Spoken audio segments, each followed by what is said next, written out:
John was just a regular guy, 9 to 5 job, a wife, a couple of kids. Like every Saturday, he was at the bar, unwinding with a few friends and just sipping and enjoying his simple but delicious Bud Light. But then it happened. Out of the corner of his eye, he spotted it.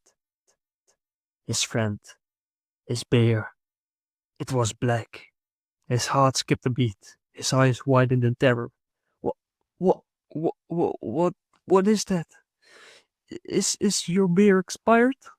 His fan frowned, confused. It is just a pastry imperial stout Celtic caramel smoked mild fruity hops. Hi guys, my name is Sim, and today I'm gonna explain to you a couple of the most popular and delicious beer styles. First, we have the famous lager. Lager means storage in German, as their beers is brewed and stored in a cold place, traditionally in caves. Most lagers use bottom fermenting yeast, which ferments at relatively cold temperatures. Okay, but what does bottom fermenting yeast actually mean? Beer gets its alcohol from yeast, but yeast needs to eat to create alcohol. And what does it eat? It eats sugar, which you get by heating the grain. After you're done heating the grains, you start the boiling process. At this stage, the hops are added. This gives the beer its bitter taste and sometimes fruity aroma. After boiling the beer, it gets cooled. At this point, the yeast is introduced. This mixture will ferment for a couple of weeks. With bottom fermenting yeast, the yeast cells settle at the bottom of the tank. And the fermentation process generally takes longer since it happens at a lower temperature.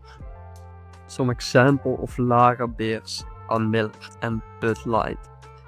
But there was a ton of info, so let's get quickly to another beer style, the Pilsners. Pilsner is a type of lager that generally doesn't have an intense flavor. It's simple, light, and not very high in alcohol.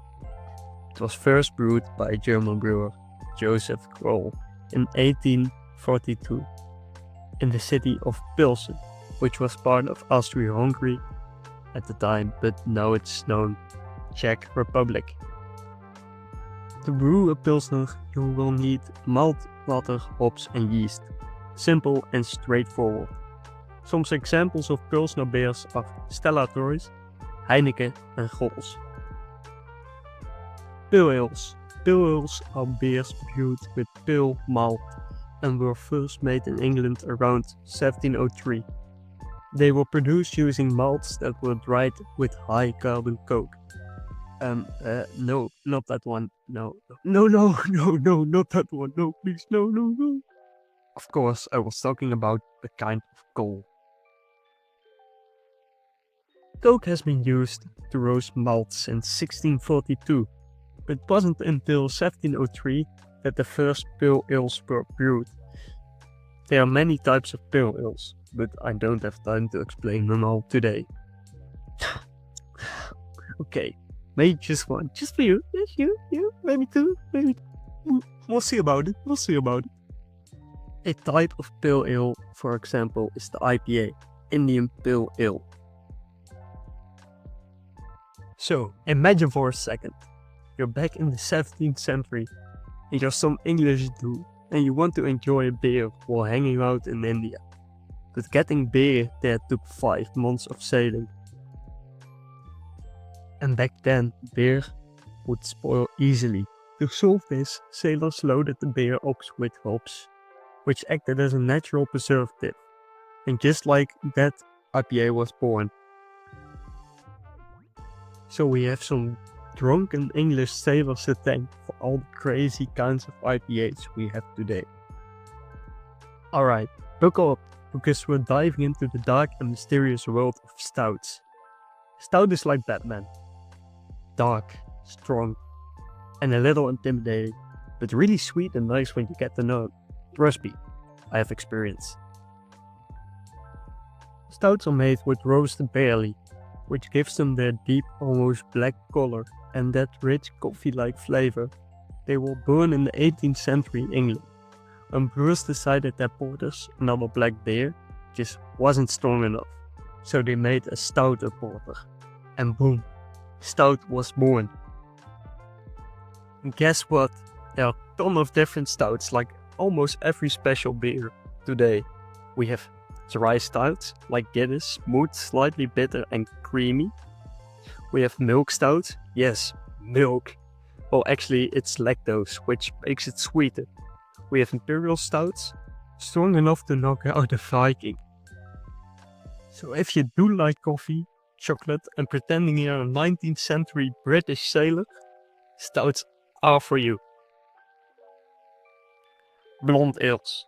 On the complete opposite side of the spectrum, we have blonde ales, the golden-haired sunny beach boys of the beer world. Blonde ales are light, crisp and easy to drink, like the one friend who always happy and somehow never gets a hangover. They originated in Belgium and France. Our monks and brewers decided that beer should be both delicious and dangerously drinkable. The ingredients: pale malts, light hops and a little magic. The result: a beer that's refreshing, slightly sweet and perfect for the summer. Some famous blonde ales include Leffe Blonde, a Belgian classic with fruity and spicy notes. Duvel, light in color but don't be fooled, it's sneakily strong.